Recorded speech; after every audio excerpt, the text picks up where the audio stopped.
Welcome to the banker lamp. Please enjoy the video. Work on a clean bench with bright light and a 3/5 loop.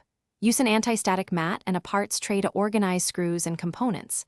Use a 1/5 mm screwdriver and 0.8 mm spring bar tool for removing the bracelet.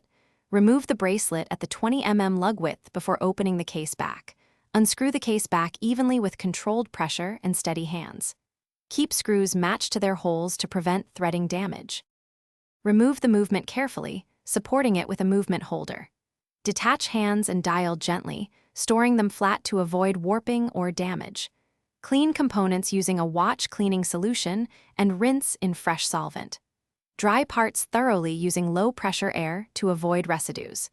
Reassemble the gear train and apply watchmaker oil sparingly to pivots and escape wheel jewels. Use a timing machine and aim for accuracy replace all gaskets and apply silicone grease to ensure proper waterproofing.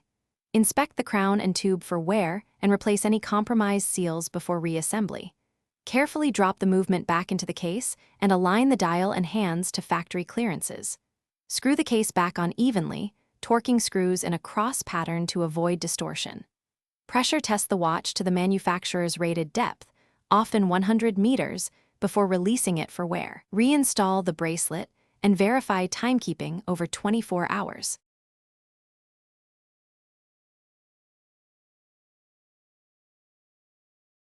Thanks for watching. If this was helpful, leave a like and consider subscribing. See you next time.